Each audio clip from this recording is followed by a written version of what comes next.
All right, guys, welcome back to another interview. Not another interview, sorry, I've just wrapped one up, but welcome back to another podcast on MMA Unhinged. Today I'm joined by my co-host, once again, Oscar Silva, all the way over there in America. It's fantastic to be joined by you once again. How's it going? It's going great, man.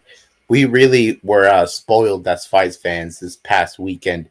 There was more fights than we can count on one hand, I believe. So I say we get right into it. And I say we start with the UFC card, right? UFC 252, I believe it was. Or UFC Vegas 52, yeah. Yeah, it was headlined by Amanda Lemos versus Jessica Andrade. This was Andrade's return to strawweight after she had a decent run at flyweight. And she now is ranked number 5 because she got a first round standing arm triangle against Amanda Lemos, the first one in UFC history. And this was very impressive stuff. We already knew that Jessica Andrade has unbelievable power in her hands, but she's got power in her arms, and she really showed it. And she squeezed the life right out of Lemos. I'm very high on Jessica Andrade right now. I believe she can still get her title back, because if you remember the Namajunas fight, she was doing really well late in that fight. In the Weili Zhang fight, it ended really early. I think Andrade is in really good form right now, and she showed it off here. Before that arm triangle, Lemos was piecing her up on the feet, man. I was really surprised by Lemos, and also Andrade was uncharacteristically timid. She did not want to overextend and get countered by Lemos, which was smart on her end. And then she got the arm triangle standing. I really think Andrade, now that she's ranked number 5, I think she's one fight away from fighting for the belt now. And I really believe that she should be fighting the loser of the title fight. Whoever loses between Rose Namajunas and Carlos Esparza, which we don't really know who that will be. That's a close fight. I think Andrade should fight him. I think Andrade can beat both of them right now. Yeah, I've got to agree. I think Andrade looked fantastic. And then the way she finished it, you talked about there, was unusual. I think, if I'm correct, the first one inside the UFC. So she keeps creating records and making history. And the first ever woman to win a fight in 3 different weights. So it's phenomenal. And now she goes back down to strawweight, 115 pounds. And she puts herself ranked number 5 in the world. And I guess, as you were talking about, Amanda Lemos was looking good until the finish. She was looking good. The striking exchanges, she was getting the better of Jessica Andrade. The power, I've got to say, looked it was confusing to me, because I thought Andrade was going to have the more power, but it just seemed to me Lemos hit a little bit more. It seemed to affect Andrade a lot more. But then, as soon as she got in close, you saw the experience from Jessica, and she got in close. Got her against the cage and eventually submitted her. So it was a fantastic win for Jessica Andrade. I'm very impressed. And she goes back down to 115 pounds, where I feel like she can have a really good chance at 115 pounds. So if you look at the champion, she has one over against Rose Namajunas. They're 1-1. I think the trilogy definitely makes sense, but definitely the loser next for her definitely makes sense. I do agree with you. I agree with you there. We'll move on to the next fight, the co-main event. Clay Guida lost to Claudio Puelles via knee bar.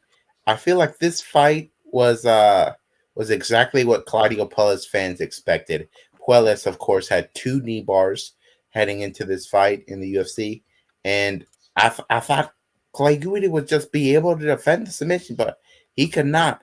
Puelles is unbelievably slick down there. He just sets things up so quickly, you don't even know what's going on. That's what happened. Clay Guida, he did get a takedown, but it didn't work out. Never mind, he did not get the takedown. I forgot how the fight ended up on the floor, quite frankly, but eventually we saw Puelles pull off an amazing knee bar, and I believe he's now on a run where he can be 2-3 fights away from being a ranked fighter, which is almost impossible at lightweight. Very few get ranked at lightweight, and Puelles is the caliber of fighter that he could get ranked in this Shark Tank of a division. We were talking about it before the show, and I said that like Clay Guida's chances in this one, and Claudio Puelles shut them down immediately with that knee bar. The third knee bar that he's got inside the UFC, I believe that's a record that he set. Yes, so it's fantastic. I believe, I don't even know who's closer to him with that knee bar. I think he's probably the only one who's actually got more than one. So it's it just shows the level that he has on the ground, and to do it against a guy like Clay Guida, who we know how good he is at the grappling, but the wrestling, the offense, and just seemed like he was just too good for him on the ground, and it was a fantastic knee bar, and it was a great way to start. The main card. We had another finish, so it was a fantastic night. And as you were talking about before, we talked about this card. We were spoiled for choice this weekend, and the main card definitely delivered. And Claudio Perez puts his name up there once again, and a finish over a veteran. So you just can't complain with this night of work. And I'm very looking forward to see what's next for him. I think there's some good matchups, and the lightweight division just gets even more crowded. It's unbelievable. Yeah, it's wild. We'll move on to the next fight. Maycee Barber defeated Montana De La Rosa by unanimous decision. This was my pick for this fight. I felt that Maycee Barber would have the physicality advantage, and she did.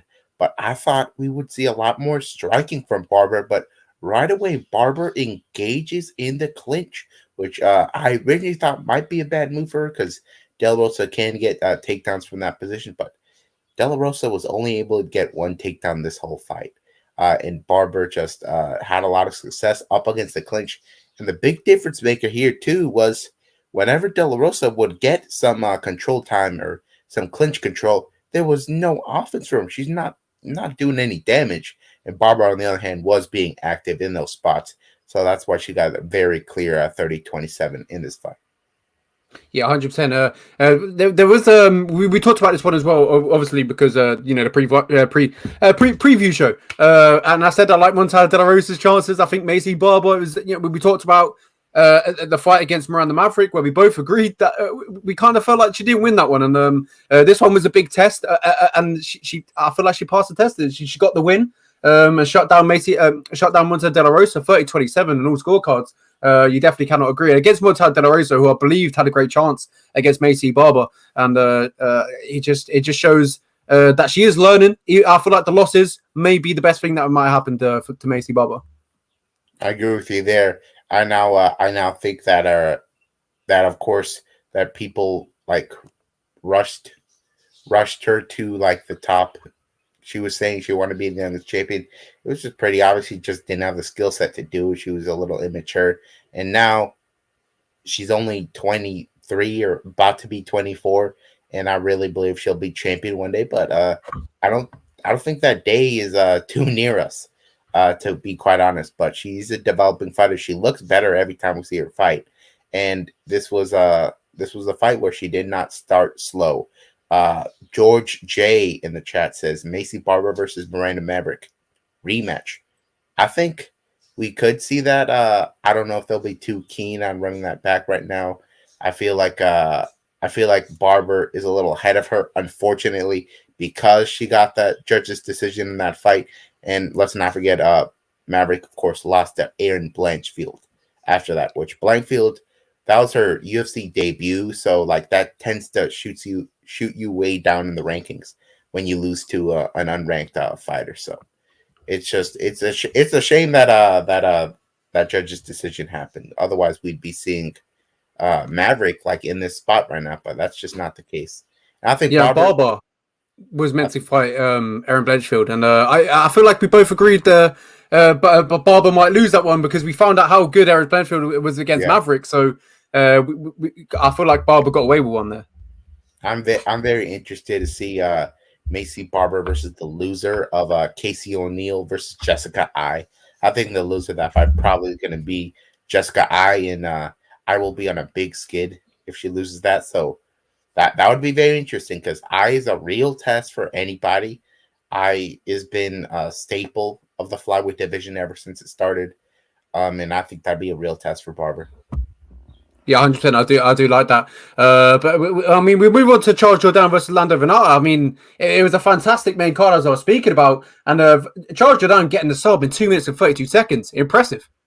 Very impressive. I thought this was going to be a fight of the year contender, some crazy war back and forth. But the truth is, Lando Venata has taken irreparable damage at this point. The guy's been in so many fight of the nights that I just don't know how he's gonna. I don't think he can come back for that kind of damage, honestly. And it looked to be apparent here. As soon as Jourdain made him feel his power, he did not react as well as he used to.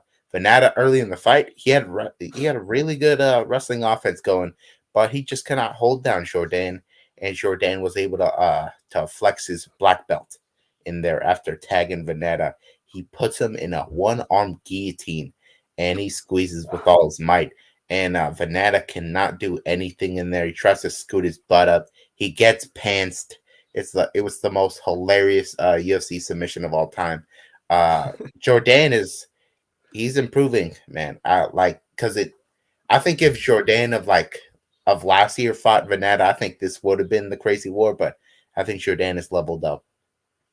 100%. As you were talking about Vendetta, all that damage, all them fights that he's been in, them wars, eventually probably, taking a toll on him. And Charles Jourdain is a fantastic fighter. And as we've seen here, 2 minutes and 32 seconds, as you talk about, the striking looked good. And then eventually, that one-arm guillotine, it was fantastic. And the way he transitioned, he locked that leg away, that right leg, I believe he trapped it. And then obviously, as you talked about, the pants accident, actually falling down. And I saw this meme on Twitter after. It was a picture of Lando Venata after, obviously with his trousers down. And then it was like when you hear Joe Rogan shout, he's hurt and you're in the toilet. And it was just a funny, It was a funny sequence. It was good. Yep. But back to the fight, Charles Jourdain is a fantastic fighter, and he showed how good he was against a veteran in Lando Venata who's seen it all, been in there with Tony Ferguson. I think this is a good win for Charles Jourdain. I think he's picking up some momentum. A fantastic win against Andre Ewell, where his striking looked good, and then I feel like in this fight he showcased how his grappling as well. So we're starting to see him, showcase how good he is at mixed martial arts. So I'm very excited to see where he goes from here. And then he gets on the mic and calls out Edson Barboza.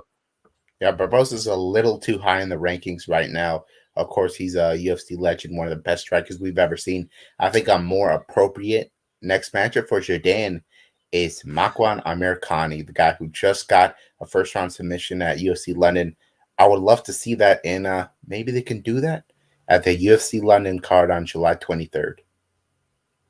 100%. Oh yeah, you sent me that throughout the weekend. July 23rd. Mohamed Mokaev is fighting Charles Johnson, I believe. Yeah. There we go. Yeah. He fought in the LFA, I believe. LFA flyweight champion. LFA champion. Yeah. I'll have to do some more research on it. George J. Put Jourdain versus me and Hakeem. I mean, it's not a bad matchup.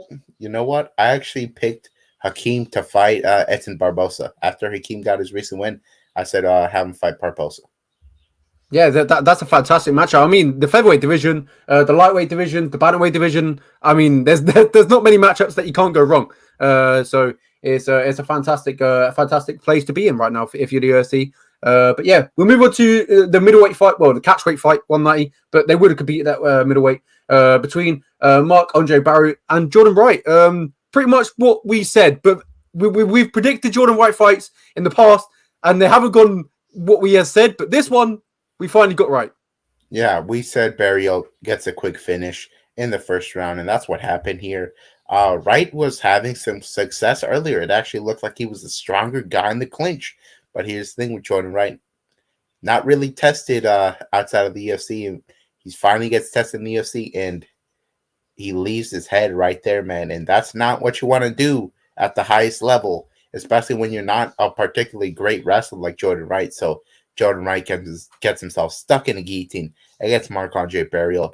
I believe the reason he was trying to shoot there was because he tasted that Barriault power, and we already know Wright is a bit fragile, so he got caught in that guillotine. This was Barriault's first submission win. I really thought Barriault was going to be knockout or bust in this fight, but he got that first round submission, showed a new wrinkle in his game, and it also really exposed the fact that Jordan Wright was able to get submitted by Marc-Andre, who's not submitted even people on the regional scene. So Wright really got exposed here once again, and Barriault is looking like he's even more motivated than he was when he came into the UFC. The guy's a very hard worker. After he got slept in 17 seconds by cheating Jokuani, the guy went right back to the gym, right back on the horse, ready for a short notice call. He got it right here, and he capitalized on it. I'm very, very happy to see Marc-Andre Barriault bounce back that quick. 100%. It's a fantastic win for him, and as we predicted with Jordan Wright, we talked about his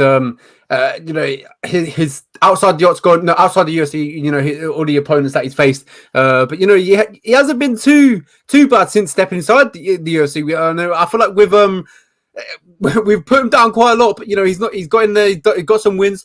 He lost against Joaquin Buckley. Now he loses to Marc-Andre Barriott, but we know the level that he's at. It had to take some time for him to realize that. But I like him. I feel like he'll come back, but they need to match him up well. But Marc-Andre Barriott, he's a fantastic fighter. Showed another game to another tool to his game. So it was a good win. And it was quite hard to follow up after the next fight because Dwight Grant and Sergey Kondoshko. Yeah, there you go. Sergey Kondoshko and Dwight Grant, they put on an absolute war. So it was kind of hard for Jordan Wright and Marc-Andre Barriott to follow that up. Yeah, what was our critique of Dwight Grant on this show this last week? The guy just doesn't have enough output, and he might have listened to that show because the guy went out there guns a-blazing. He drops Kondoshko and starts landing heavy ground and pound shots, but Kondoshko's got a good chin, and he fired right back, and then he knocks down Dwight Grant. It was a crazy first round, and I knew the fight was not going to the judges' scorecards after I saw the pace both guys were fighting at early. Kondoshko was coming off a really long layoff, so he did start a little slow, but once he got woken up, he went right at him.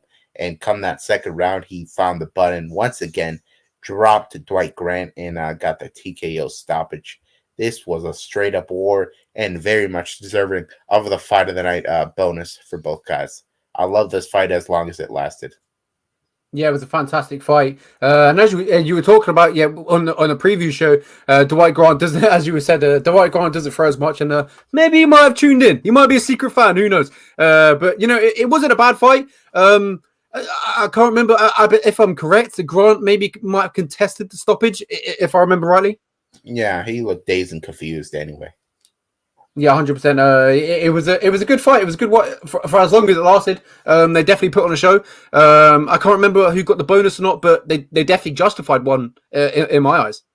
They did get a bonus. They did get a bonus. Yes, I remember now. They did get a bonus. I mean, he's been. I can't remember how many performance bonuses Dwight Grant has got, but I know he's got a few. So he's an entertaining fighter. Definitely one to to keep watching. But Sergey Kondoshko, a returning back to the octagon from a long time. This was the story of the event, really. A lot of fighters that haven't fought for a while returning, and if I'm correct in saying, I think all of them won.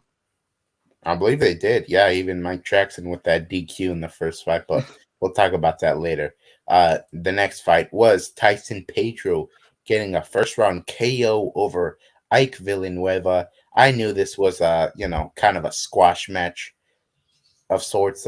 Pedro was once ranked in the top 15 at light heavyweight, wins over Khalil Roundtree and Paul Craig, stopped both guys, and now he's fighting a guy like Ike Villanueva who has a really, really ugly record, and in the UFC he's like 1-4.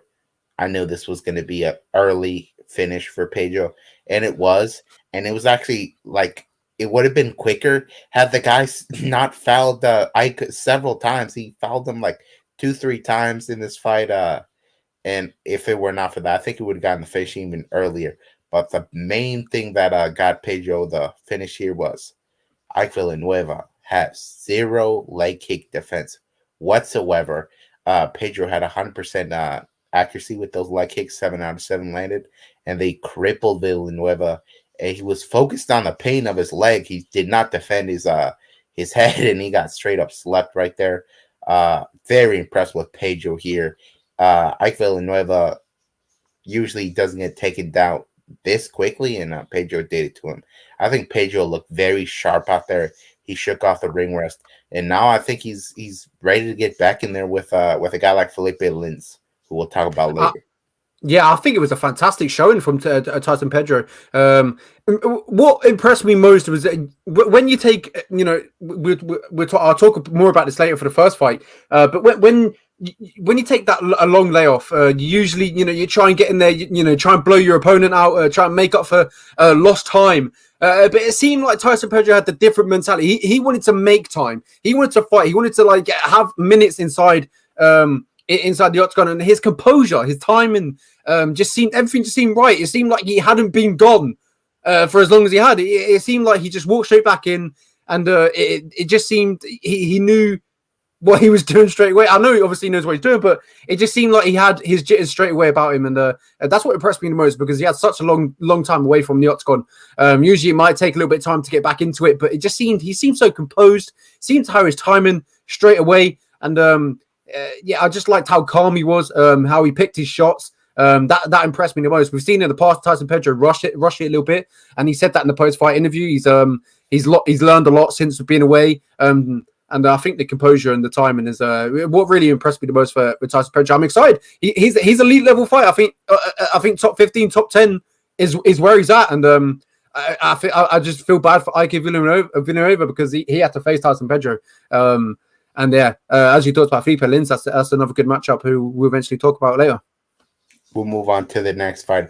Ritchie got a first round TKO over Cameron Else. We both said that Cameron Else might have something for Ritchie Lang early, but it was actually Ritchie Lang that just went out there and attacked him. Man, once he got that takedown, he straight up mauled Cameron Else.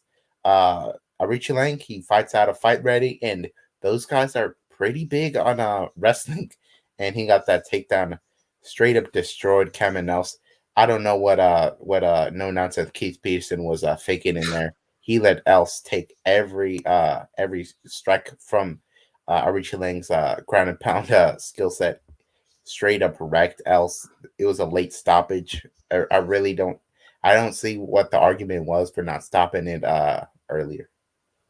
This one ultimately this one was tough for me to watch. I talked to Cameron Else quite a lot on Instagram. I've had him on the show. We had a fantastic chat. I think it was 53 minutes. Where we talked about his paratrooping, his experience in mixed martial arts, and having fights over in his segments, and it was crazy. And getting picked for the Royal Navy boxing team and stuff like that. It was we had some good chats. And this one, I said last week, I think Ritchie Lang is going to win it, but if I could have one person to win on the whole card, it wouldn't be Cameron Else.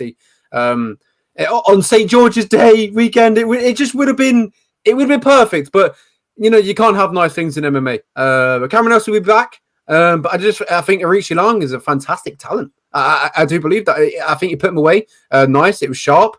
But I do believe also this one was at bantamweight. Quite a rough cut. I'm not sure, but Cameron Else, I know he'll be back. He's the one that he's not going to give up on himself. He's definitely going to be back. Definitely going to fight again. But I'm excited to where Ritchie Lang goes from here. I think it's a fantastic talent. It's a fantastic win.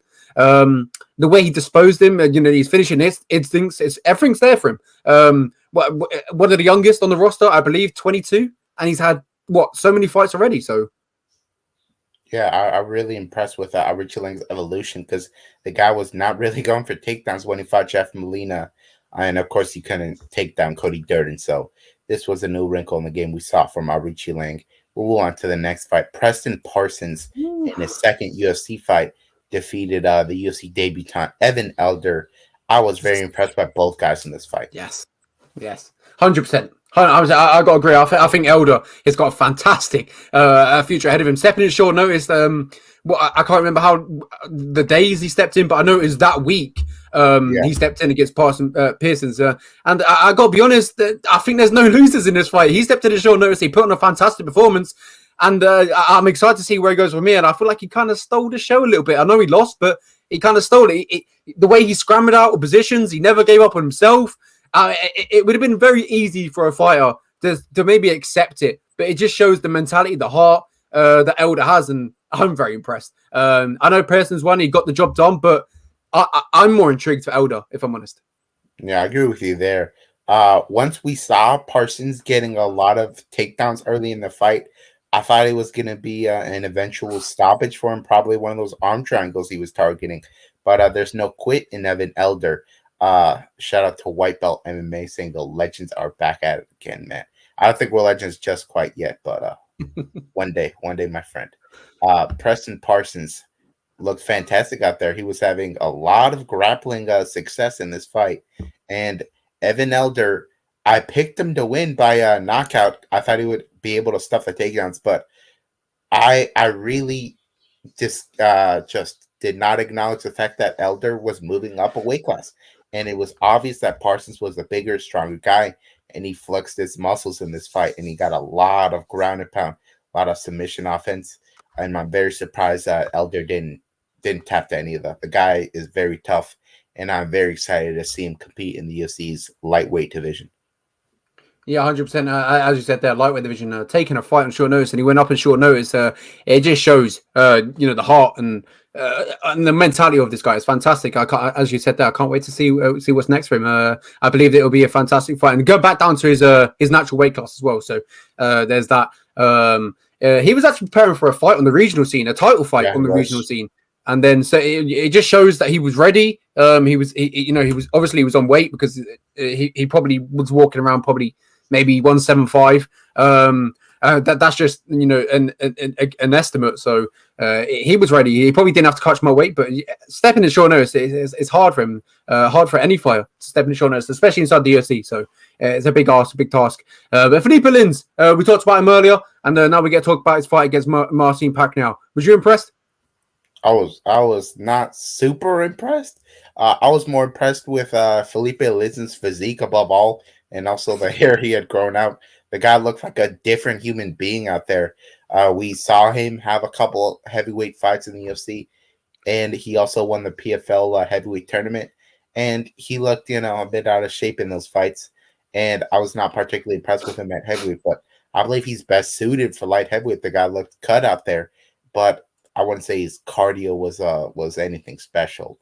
Pacquiao, he struggled with that wrestling early, and as DC pointed out on commentary, it really slowed him down having to wrestle because he's only been striking in these fights, so he had to use those wrestling muscles, and it tired him out, and that was a difference maker here. I'm very impressed by Pacquiao's durability in this fight. We've always, crapped on the guy for not having the best of chins, for overextending on punches, and he fought much more defensively sound in this fight, and that's why he didn't get knocked out. He got hurt a bunch of times, but Lins just could not find the finish because he was very tired himself, and Pacquiao would fire back with some big kicks to the body. So it was a back and forth fight, but at the end of the day, very clear for Lins, because Lins really got had the bigger moments in the fight, quite obviously, and I believe that he was able to bully Pacquiao around there, being the former heavyweight. Well, yeah, as you were talking about, he came in fantastic shape. Ultimately, it helped him, as you've seen here in Marcin Pacquiao, not getting the job done, landing more strikes, but the control time of Lins probably played a factor in the judges' eyes. But yeah, I do believe that the light heavyweight is probably more suited. The light heavyweight division is probably more suited for Felipe Lins. He looked fantastic, stepping on the scale. Looked fantastic in the cage.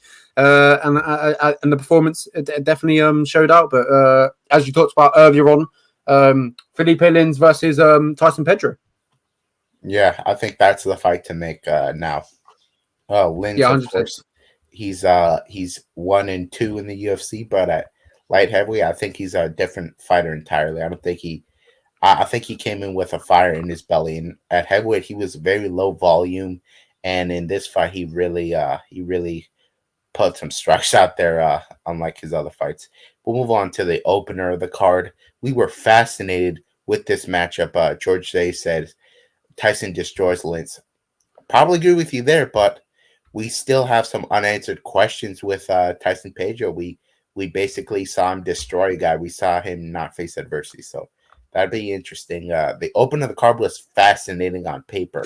We're talking about a guy who's Conor McGregor's buddy, trains out of SBG Ireland, kickboxing background, heavy hands, really, really powerful kicks. And he had a loss to a very low-level guy. So we really weren't sold on him. And he fought Mike Jackson, who had no wins, official wins in the UFC. Of course, he fought Mickey Gall, got submitted right away. And then he fought CM Punk, dominated CM Punk. So we really thought this was going to be, of course, a showcase spot for Dean Barry. We did not know why Jackson was even still signed. And Mike Jackson, he got the win out there, and he got it by disqualification. Dean Barry was having all the success in the world in this fight. Jackson was not throwing much out there. He was just being defensive. He was just doing the shoulder roll, moving out of the way. And Barry, he had those UFC debutante jitters. He really wanted a quick KO out there. He had no respect for Jackson. And Jackson, say what you want, but he stayed out of the way, out of a lot of shots that I didn't think he would originally, but he did get tagged on 2 occasions there. And in the second time that Barry hurt him, he landed the finishing eye poke, or eye gouge, if you will. 2 eyes right to the eye. And before that, it was a brutal spinning back kick right to the nuts. So Barry was not being smart with his weapons, if you will. He really messed up Jackson with those fouls. And Jackson, as we said, not a real fighter. So the guy reacted to those fouls like a normal person would. Usually fighters would just shake it off. It's nothing. The guy looked every bit of the photographer that he wasn't there when he was, cursing right into the mic saying, "Oh, my balls." They had to mute the mic at one point. The profanity was obscene. And then eventually he gets poked in the eye. I knew it was over because Jackson is not a guy that will dime there. He's not a real fighter. So that's why the fight was stopped and he got the DQ win. So this is the second UFC win for Mike Jackson. Well, unofficially, but first actual win, and he stays on contract. Do you think they should run this one back? I mean, yes. I think they should run it back with the way it ended. I believe now we have the debut out the way from Dean Barry. I think we'll see a different Dean Barry in the second one if they do run it back. Yes, I was excited to see the Dean Barry, the UFC debut, but I believe how he came in, and I believe it's all down to nerves. I got to say, he came in too heavy. I think he came in looking for the knockout too much. I think he was trying to force it, trying to make that statement that ultimately that he was always looking for. And then, to be honest, I think the stoppage it probably came in at a good time because. To be honest, I didn't like the demeanor. I didn't like the way Barry was looking. I believe we could have seen a totally different story if Mike Jackson got up straight away and continued. I can't even lie, but yes, Dean Barry, we know he has great striking. But I just think he tried to force the knockout, swinging wild, swinging everything with everything he had. And I feel like he definitely paid the price. And if not, it could have been worse. But yeah, I believe Dean Barry is the better fighter. I think Dean Barry is the much better fighter, but yeah, I believe the UFC debut played a massive part in his performance. Yeah, people really underestimate that because there's we've seen in the past guys like Eddie Alvarez, they just there's not the same when the extra bright lights get on them. It's just a different feeling, and it affected Dean Barry there. And if we saw a second round, Jackson gets one takedown and Barry's like exhausted, we could have seen some crazy upset. And at the end of the day, we did see a crazy upset. One of the biggest upsets in UFC history, but, he didn't actually win the fight, let's be honest. But nonetheless, pretty crazy way to start what was a really fun card to watch. Bunch of finishes. Another fun card to watch was Bellator 278, Velasquez versus Carmouche. And this was the told you so far of the week. And I was on the winning side here. But I don't know if referee Mike Beltran did the right thing here. Juliana Velasquez was having really good success against Liz Carmouche in this main event. In the first round was close, but I slightly gave it to Velasquez. But the second and third round, there's no debate who won those rounds. Velasquez scored knockdowns in rounds 2 and 3. She was really beating up Liz Carmouche. I was very impressed by Velasquez in this fight, even in defeat. But come that fourth round, Velasquez did slow down a little bit, and Carmouche started to have some wrestling offense going. And once she got in that crucifix position, landing, pretty significant elbows, significant enough for referee Mike Beltran to step in and stop the fight. But I know referees don't have this in mind, but there's 13 seconds left. It's a title fight. I don't think those elbows do life-changing damage to Velasquez if they keep on landing for the next 13 seconds. If I was a referee in the stop, which I just don't know what Beltran saw, but I would not have stopped this. But I'm not going to call Beltran crazy for stopping it. Velasquez was in a really bad spot, not defending herself well. At the end of the day, Carmouche is the new Bellator flyweight champion, and Lenny, I tell you so. I knew it was coming. You just had to get it in there, didn't you? But yeah, I mean, it was a fantastic performance. I got to say, it was a good fight. I liked it. I feel like Carmouche finally gets her chance at that bantam, at the shot in the Bellator. She had her chances in the UFC, didn't go away, and then she finally gets that belt wrapped around her waist. And I mean, the finish itself, that's probably the biggest talking point. A lot of outrage on Twitter, saying it was too early, and I have different views on it. I feel like if it carries on for 13 seconds, she takes more elbows, unnecessary elbows, and ultimately ones that she shouldn't be taking. I feel like if it carries on for at least another 5 seconds, she's going to take a lot of elbows, and the fight's going to get stopped anyway. I think Mike Beltran did a good job. I think he stopped it probably at the same time. I think he's saved her from unnecessary damage, but the level, this fight was fantastic. The level and grappling from Carmouche, you said that she was going to be able to mix up really well, and that's what she did. And it was a fantastic main card fight, main event. It was a good one in Hawaii. It was that's what I was really looking forward to. Looking forward to the most is the Hawaiian fans. But yeah, I feel like they got two great cards handed to them, and it was fantastic. But yeah, congrats to Liz Carmouche and congrats to Oscar for getting this one right. Yeah. Liz Carmouche really used her battery savvy in this fight, and quite honestly, if we saw fifth round, we might have seen an actual crucifix stoppage like early in the fifth round. We'll never know, but I do want to see a rematch, and it's going to be a tough one to pick if we see a rematch, which we probably will. The co-main event was Enrique Barzola versus McCallioff, and Barzola really outclassed him here. I really liked what Barzola did in this fight. McCallioff was saying he was going to be younger, quicker, faster. He just didn't have what it took to compete in there with Barzola. What do you think of Barzola's performance in this fight? Yeah, I think it was a good performance. Getting the unanimous decision. A former UFC fighter. But yeah, it was in the co-main event, a great slot against a Russian, a tough Russian. It was a good performance. What is it, the featherweight division? I do believe, if I'm correct, in the featherweight division. So yeah, Eric Barzola, fantastic fight. One I definitely tuned in to watch. It was great. I liked it. It was a good one, but I feel like there's room for him to improve, but we'll see that down the line. And it was a great fight, though. I'm very looking to see where he goes from here. I'm not too sure where. I'm not too sure if he is ranked, or if he is ranked now. But I definitely feel like he's knocking on the door. Yeah. The next fight is one of the bigger talking points of the card.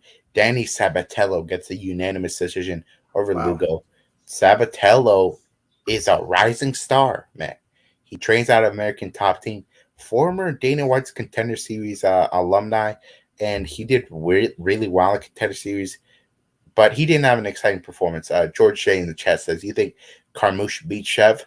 Sir, we already saw that fight in the UFC, and it was a 50-45 for the billet, Valentina Shevchenko. Shevchenko shut down Carmouche's entire game, and she showed she was the better grappler in the fight. So Shevchenko all the way up, quite obviously. But talking about Sabatello is like he's Bellator's Colby Covington, man. He's a guy who does not have a super exciting style, but he will excite you on the mic. The guy talks a ton of trash, and he's getting a lot of recognition from a lot of people, including myself.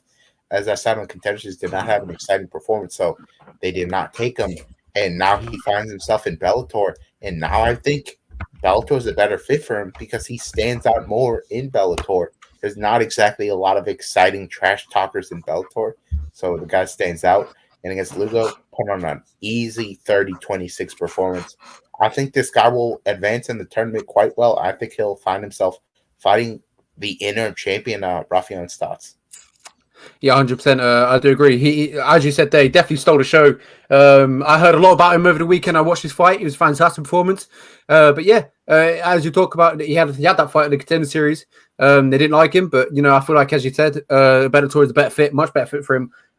He's going to get them bigger opportunities against these fighters at the top. So definitely a better fit, and it was a good win for him. So I'm impressed. I'm glad to. I'm excited to see where he goes from here. There's some fights that they probably make. Some good fights. Stotts are definitely down the line. I like that one. I know he's ranked, but I can't remember where he's ranked. Off the top of my head, I think maybe five, something like that. Yeah. Maybe you could do Magomedov. I mean that's a fantastic fight. Yeah, there's a lot of great opportunities in this bantamweight tournament. I think it'll go much better than the light heavyweight Grand Prix. And that's pretty much all we had for Bellator 268. A good first card, but it was pretty much the second card that really delivered. Yeah, that second card really had a lot more hype, and it just had a lot more excitement throughout the night. And we had some pretty big upsets. We'll get right to it.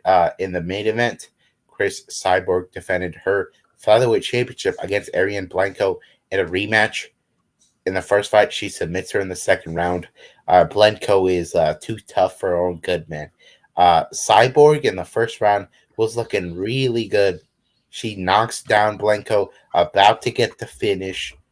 Then she lands an illegal knee, which I'm very puzzled by all these fouls because you do not train that in the training room. So I don't know why you're throwing it in a fight. I don't get it. So I really think Cyborg cost herself like four rounds of a war by throwing that illegal knee, because I think she would have finished that fight if it weren't for that illegal knee. So once Blanco recovered, she gave her hell for those 4 rounds. She landed super heavy shots. This is one of the best fights of Cyborg's whole career. Cyborg had, of course, a grappling advantage. She showed it the first time around, and she used it a couple times here. She went for some submissions, but couldn't exactly get them. If we saw Cyborg shoot more takedowns, attempt more submissions, I think she gets a finish. But I feel like Cyborg just wanted to have fun. She wanted to have a scrap in there, and that's what happened. Blanco landed some heavy shots. Cyborg was, of course, she knew she could take them all, and she, of course, had the higher output, destroying Blanco's leg with leg kicks. Blanco, of course, a boxing champion, but Cyborg, the much more well-rounded mixed martial artist. She did really well out there. I think you maybe could have given Blanco 1 round, but that's about it. Besides that, Cyborg beat the crap out of her and got a decisive decision, but very fun fight. Yeah, I got to agree. The first round was a 9-9 round because, as you talked about that knee, she got 1 point taken away from her. So, and Cyborg won that. So a 9-9 round, and it was a great fight. And ultimately, you got to give praise to Ariane Blanco for bringing that sort of fight to Cyborg. If you let Cyborg land some punches, we've seen it in the past. If Cyborg lands, you've seen most girls, curl up.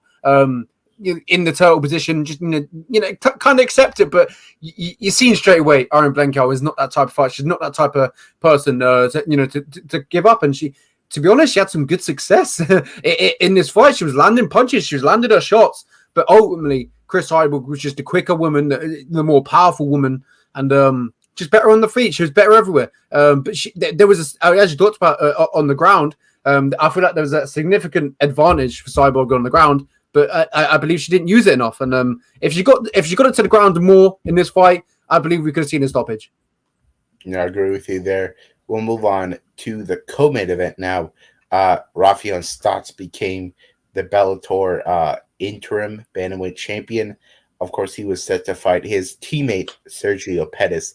Sergio pulls out, and they insert Juan Archuleta into the tournament. I don't know why Juan wasn't in the tournament to begin with, because Juan is a world-class fighter, one of the best bantamweights out there, and he was doing well for himself in rounds 1 and 2. In fact, I scored it for him. He was having some good success with his wrestling, land a couple heavy shots. But Stotts was also holding his own, of course, in those rounds. But what everybody's talking about is, of course, that knockout. In the third round, he lands a knee from hell, and it puts Juan Archuleta's lights out immediately. Stotts follows up with big ground and pound, and the ref waves it off. Stotts is the new interim champion. I think that Stotts is the best in the world right now in Bellator. He looked fantastic. Even though he was having some struggles in this fight, to land a finishing blow on Archuleta like that, nobody's been able to do it in Archuleta's 25 plus fights. And I was very impressed with Stotts. Before this, Stotts beat Magomedov, of course, which is very hard to do. And he's just got such a good, well-rounded game, man. I really think he would do well against the UFC's best bandwidths. And I think he's going to be the winner of this World Grand Prix. Yeah, I've got to agree with you. I think Stotts is a fantastic fighter. His only loss does come to Merab. You probably watched the show. It was looking for a fight, and back in the day, I believe the UFC were actually going to look at Stotts, and then Merab. Obviously, what happened? That spinning, the back fist, and then Merab jumped on the cage, called for the UFC. Matt Sierra was in the corner of Merab that night. So I mean, that's his only loss. Since then, 8-fight win streak, I believe, off the top of my head. And now he's the interim bantamweight champion of Bellator. I believe what you said is correct. I think he's going to go on and win this, win the championship, the Grand Prix, and then he's going to fight Sergio Pettis. And then, I mean, that's a close fight. I mean, that's a fantastic fight. But I believe he's going to get the better of Pettis as well. And I think we're going to see him unify that division, and he's going to be champion. It's going to be fantastic. To see this all play out, it's going to be fantastic. I think Stotts, as you talked about, is probably the best in the division. Beating Magomedov, that's a task in itself. And then beating Juan Archuleta, who stepped in at short notice. But, when have we seen, off the top of my head, I can't remember seeing Juan Archuleta lose like that. Yeah, never ever he lost in that fashion. Even his losses, they tend to be competitive fights. But this was another competitive one. But Stotts, he has such a good skill set, man. He's got really good takedown defense, offensive wrestling, and he's got really good clean striking, and he showed it off here. And he's the new interim champion. We'll move on to the next fight. This was the big upset on the card. Ilima-Lei McFarlane in her hometown, in her home state of Hawaii. She goes in there against Justine Kish, the UFC vet, who was on a 3-fight skid. It's all the makings for a McFarlane victory, right? In her hometown. That was not the case. Kish goes out there and spoils the party. She on the feet, of course, she was naturally the better striker. She's the Muay Thai champion. But on the ground, McFarlane just got stuck on her back way too long. And she had a flat performance out there. Kish was simply the better fighter on this night, and she snapped her skid. And I feel like she was really underestimated heading into this fight by many. In the UFC's flyweight division, she did not have a ton of success, but once you go over to Bellator, where the caliber of competition is just not that high, she had success, beat the former champion. Very impressed with Kish here. Yeah, I've got to agree, and it was a great performance. Justine Kish, as you were talking about, the 3-fight skid, moving over to Bellator. It was impressive. Ilima McFarlane was ranked number 2, I believe, in this heading into this one, and then now Justine Kish is ranked, which the rankings have just came out. I got an email about 20 minutes ago from Bellator. Justine Kish is ranked. Hold on, I'll get up right now. It's it really, really, really baffled me because usually if you beat a fighter in the rankings, usually you take their spot or you go above them, etc. Something like that. But here we are. In the flyweight division, Justine Kish comes in. Obviously, she was non-ranked, but she comes in at number 9, and then Ilima McFarlane is number 4. Like, how's that making sense? Bellator needs to get their rankings in order. I know the UFC rankings are a mess, but I don't think they've had a kind of mistake of that level. How's McFarlane ever going to be like higher than Kish after she loses to her? It's insanity. It's simply insanity. It just didn't make no sense to me. But I saw that and I was baffled a little bit. But it doesn't take the win obviously away from Justin Kish. It probably gives her more time to get that win streak and momentum going to get to the top, and then probably eventually face the top 5, top 3. She's already beat one, but she's probably gonna have to face another one. Maybe I'm not too sure off the top of my head. Maybe a Denise. I can't remember her name. She's Dutch. Kielholtz. Yeah, there that works. Yeah. That Denise Kielholtz. Yeah, Dutch striker. But yeah, that's definitely what I would do next for Justin Kish. It was fantastic. But another great talking point was Patchy Mix versus Horiguchi, which was a fantastic fight. On paper, heading into the fight, I thought Horiguchi was going to be the better fighter, being able to maybe beat Mix wherever, but it just seemed Horiguchi had no answers for that takedown. Yeah, I had some confidence in Horiguchi heading into this fight. Of course, he was having his way with the current champion, Sergio Pettis, before he got knocked out. So I was thinking he should probably win this tournament, right? Nope. The guy is a former flyweight, and there's a reason that there's weight classes. Patchy Mix looked like a featherweight out there. When you saw those guys face off, it's like, how are these guys in the same weight class? And that was very apparent in this fight as well. First round, Patchy Mix gets the back, obviously controls him the majority of that round. I scored a 10-8 for Patchy Mix in that first round. Second round, I thought Horiguchi took it. He was landing the better shots. Mix was not having the same success, but after that, Patchy Mix, he just fought his fight, man, and he got the back once again. I don't know why Horiguchi kept on giving up his back like that to a guy as dangerous as Mix. But shout out to Horiguchi for not getting submitted. But Mix was just a bigger, stronger guy out there. He imposed his will on Horiguchi in this fight, and he was just not easily hittable as some of other Horiguchi's opponents. Yeah, 100%. Horiguchi was I had probably one of the favorites in this Grand Prix, and he's out straight away against Patchy Mix. But a fantastic fight from Patchy Mix, a great game plan, and it just shows how good his grappling was in this one. And as you talked about, yes, he looked a few weight classes above Horiguchi in this one. It really showed. The natural weight class for Horiguchi is 125 pounds.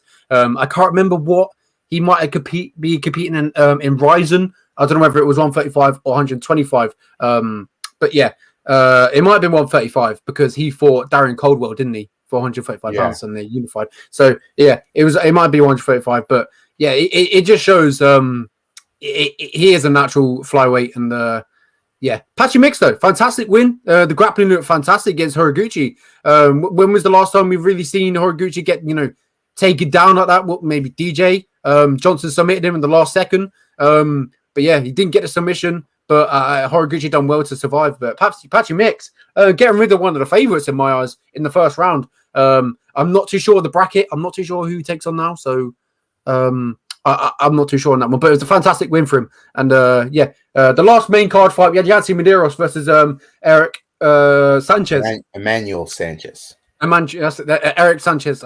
Emmanuel Sanchez. Sorry about that. Oh, yeah. Emmanuel Sanchez versus Yancy Medeiros. Yancy Medeiros breaking his loss streak in his hometown of Hawaii. It was fantastic to see. It was like a heartwarming moment to see. Yeah, this was a bit of a beating on the Medeiros side. He really put the boots to Sanchez. Sanchez, of course, he's had good success in this lightweight division, challenge for the title, but Medeiros was just too much for him. Medeiros is a UFC vet. He's knocked out Alex Oliveira. He's really he was on a good run there that it ended with losing the Cowboy, but Medeiros has given a lot of tough fights to really good guys in the UFC, and he really just had the better experience in there, and he showed it up there against Sanchez, and it was great to see him fight back in Hawaii. I think that Bellator will definitely re-sign him. Yeah, when I saw that come out after the fight, it kind of surprised me that he went on, an exclusive contract with Bellator. But they definitely should sign him. After that, I think he's got a good future. I think the welterweight division added another prospect like not a prospect, a veteran like Yancy Medeiros. So I think it'll be a good addition to their roster as well. He's been around, fought some great fighters, and I think it'll be good for Bellator to have him on. But that was pretty much that was it.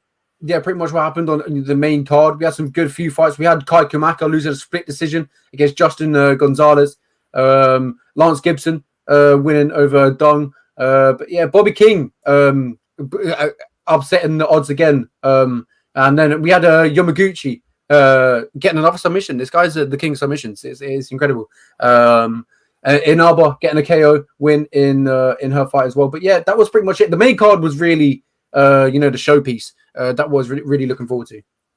Yeah, we'll move on to Fury versus Wright. We're not going to recap the fight. We're not a boxing specialist, but I do want to talk about what happened after the fight. Of course, Tyson Fury, he got the vicious uppercut KO in Wembley Stadium. It was an awesome moment to see. And then in a post-fight interview, he's talking to ESPN.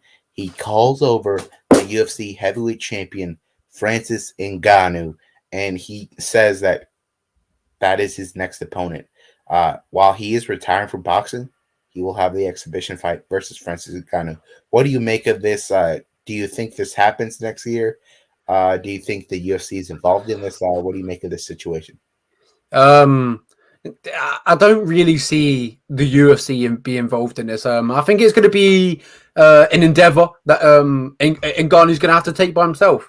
I believe he came out and said the only time if he resigns with the UFC, he's got to have that Fury fight in that contract. I believe he said, and I'm not too sure whether the UFC. It depends how much they value Ngannou. I mean, he is the heavyweight champion of the world. Probably the baddest man on the planet right now. Is there a man that can stop him in that heavyweight division? I mean, you got John Jones, you got Stipe, but he's beat Stipe. They're 1-1. They could probably run down the trilogy. I know he said that he'd like to return to the UFC because he's got some fantastic matchups. He wants to fight John Jones. He wants to fight Stipe Miocic again. But he just wants to fight Fury. I think he just wants that big payday. And he deserves it, to be honest. He does deserve it. And, where he's come from and how he's grew up. And I think it's time for him to get a big payday. And I think the Fury fight, I mean, we know how it's going to go, but it's a good matchup. It depends on the rules that they do. If they do boxing, obviously Fury's gonna touch him up and eventually probably finish him. But I mean, if they do boxing rules with MMA gloves, I don't know. But I don't know. But I think Fury is gonna win, depending on the rules. But yeah, I like it. I don't think the UFC are going to get involved with it, but I feel like it's a thing that Ngannou's going to have to go by himself and then maybe come back to the UFC. So I'm not too sure, but I think Fury's going to win if it's boxing, obviously. Yeah, I agree with you there. Of course, Tyson Fury is the #1 heavyweight boxer of this generation. He's doing really good work at the moment. And he hits incredibly hard, and the reach and the height is just something that's going to give Ngannou all kinds of trouble. But let's be honest, Ngannou is not exactly. I don't think he would be in it to win it. I think he's just in it for the payday. Let's be real. He does not have the technique anywhere near of Tyson Fury, and once he gets that payday, I don't know what his future would be. Of course, I don't see the UFC being involved in this. Of course, Dana hates Bob Arum, Tyson Fury's promoter. That's just it would never work. And at the end of the year, Francis will be a free agent. He can walk off and be the first heavyweight champion to do so. I think Francis's home will be the PFL. The PFL, they paid the big bucks for Kayla Harrison, like more than double of what Francis made in his last fight. So I think Francis would be happy to fight in the PFL because they'll offer him a lot more money, and he can steamroll anybody in the PFL right now. So I think Francis, after he loses to Fury, probably by knockout, he'll find himself in the PFL. But I'm very intrigued by that fight, quite honestly, because there's that 1% chance that Francis lands something. And goodness gracious, that would be a likely hole. But at the end of the day, it's a very tough matchup for Francis, but a very, very great payday for him. So it would be a very cool event to see the heavyweight champ of boxing versus the heavyweight champ of MMA. So Yeah, I think it would be a marvelous event, and wherever it happens, I think it'll be a big deal. Yeah, and I've got to say, Fury retiring as well from competitive boxing. I still think there's a few fights out there for him. You got the Usyk fight, you got the AJ fight, and if him and AJ, eventually did fight, that's going to break records. It's going to, it's going to break these stadium records. It's going to break these pay-per-view records. And his dad's actually came out and said that if he does get that AJ fight offered to him, he said that it's probably going to be hard for him to take it down. So. I mean, Joshua's got to get past Usyk, and I've said to you before, I don't see Joshua getting past Usyk again. So it's a tough one. So I'm very looking forward to see what's happening. The heavyweight division in UFC, the heavyweight division in boxing, everything is exciting right now. So it's good to be part of it and watching it and seeing it. But yeah, that was Fury versus Wright. We've got a fantastic card to talk about this weekend. Yeah, well, we just talked about the best heavyweight boxers, and now we're moving on to one of the best featherweight boxers in MMA, Rob Font, and he's taking on Marlon Chito Vera. Bantamweight, yes. And he's taking on Marlon Chito Vera in the main event of UFC 253, of UFC Vegas 53. Excuse me. I think this is going to be a very fun fight. Very competitive as well. Before the show, we were talking about who we thought would win, and it's a very tricky fight to pick because there's a lot of factors here. Marlon Chito Vera in his last fight, he knocks out Frankie Edgar with a front kick. He appears to be in the best form of his career. He's still young, and he's firing on all cylinders right now. Before the Frankie Edgar knockout, he beats the crap out of Davey Grant. It was a crazy beating. Before that, he fights Sugar Sean O'Malley, and he gets a first round stoppage. Say what you want about it, but that was a legitimate stoppage right there. Marlon Vera, before he lost to Song Yadong, that was a very close fight. He was on a 7-fight win streak, and he finished the majority of the fights. Marlon Vera is a world-class talent. Now he's finally getting in the mix with a top 5 guy. I think this is going to be a very good spot for him. Rob Font, on the other hand, in his last fight, he fought the legend Jose Aldo.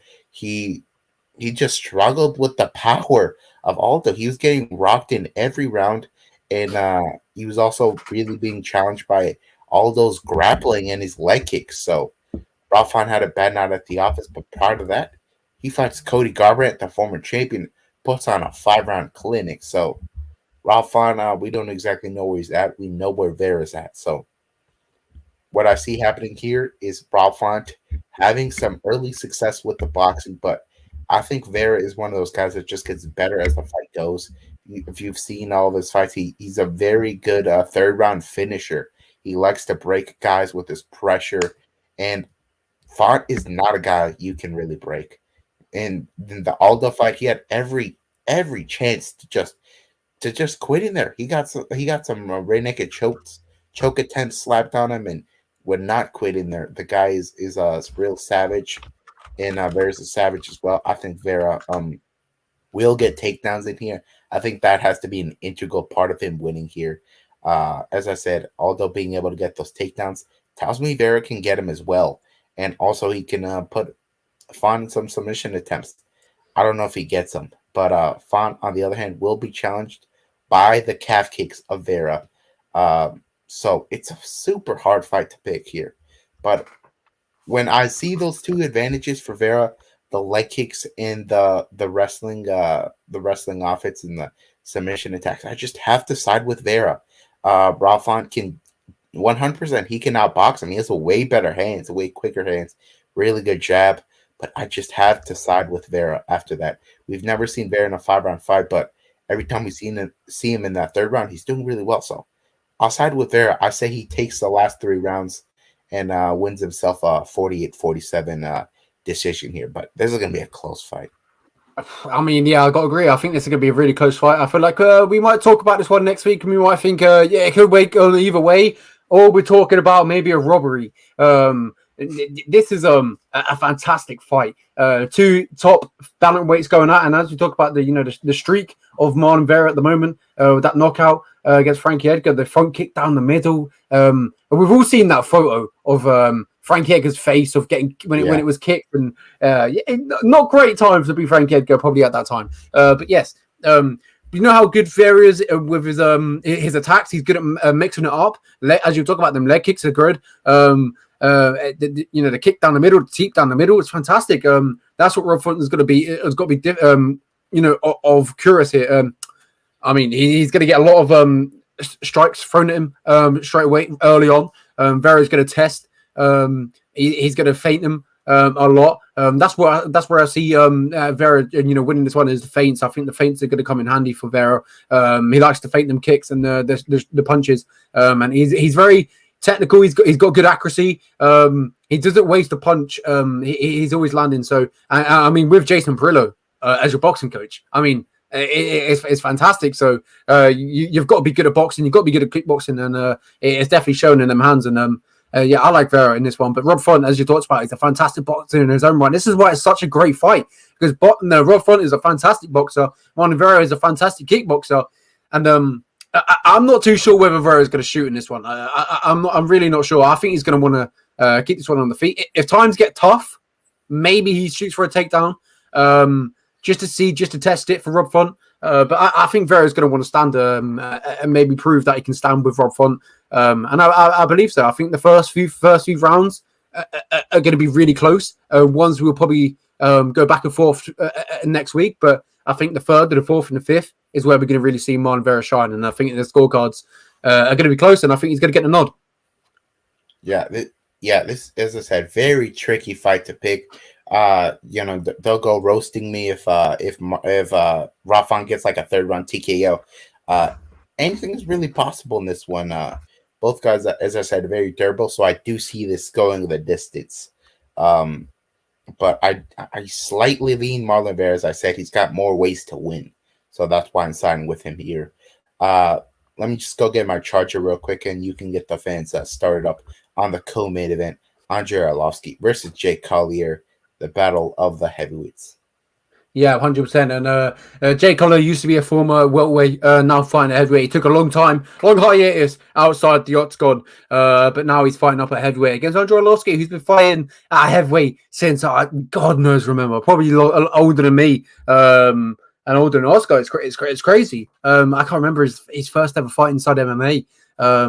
Probably I want to guess probably 1999, maybe at the early 2000s. Has to be surely. Arlovski's fought everyone. If you look at his resume, look at his record, this guy's been around, done it all. Fought for the belt, won the belt. There we go. His first fight was in 1999 in M1 World Championship, 1999. It's crazy.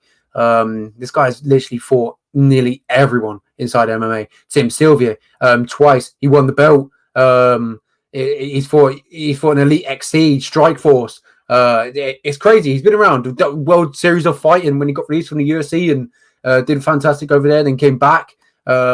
It's phenomenal. This guy is now currently on a free fight win streak. Chase Sherman, Carlos Felipe, and Jared Vandera, and now he fights Jake Collier, who, let's be honest, he's not a heavyweight as we're talking about. He's a blown up welterweight, but I thought he would struggle with the heavyweights and how powerful they'll be, and he might get out muscled. The only one we've ever seen that it was against Tom Aspinall, where he got shut down with the strikes. But I don't see Arlovski doing that to him, because Arlovski recently hasn't been finishing much fights. I can't remember the last time he finished a fight. A lot of them have gone to decisions, and I see this one obviously going the same way. I think it's going to go to the scorecards, and I like Jake Collier in this fight, and I think he's going to maybe take Arlovski down, maybe hold him down for a bit. And I also do believe he can strike with Arlovski.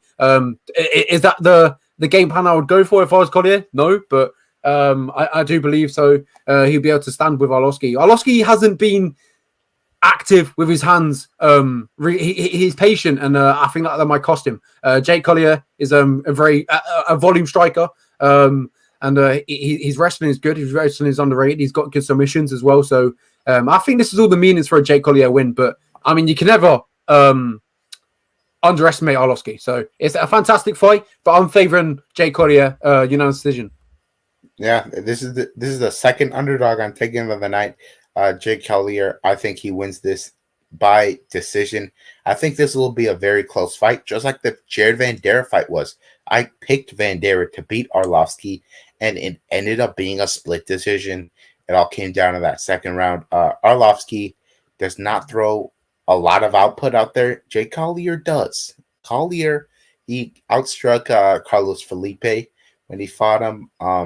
And he's got a good kickboxing skill set, man. In his last fight, of course, he showed off his grappling against Chase Sherman, but I think Jake Collier in this fight will outpoint Arlovsky.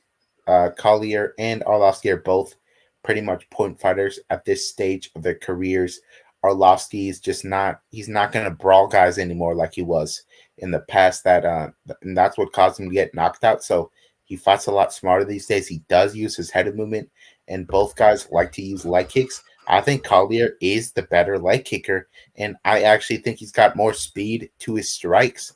So I think Collier, he showed up in better shape these last couple times. He's not looked as bloated as he did on the skill against Tom Aspinall. I see Jake Collier attacking all three levels as he usually does: body, head, legs. And I think the leg kicks will add up for Arlovsky. It'll limit his mobility, just like it did in the Tanner Bozer fight. And I think Collier will be defensively responsible enough to win the decision and not get hurt in this fight. So that's just what I see here. I see Collier throwing with more output, and Arlovsky just being behind on the numbers, and a split decision win for Jake Collier. I do agree. It's a tough matchup.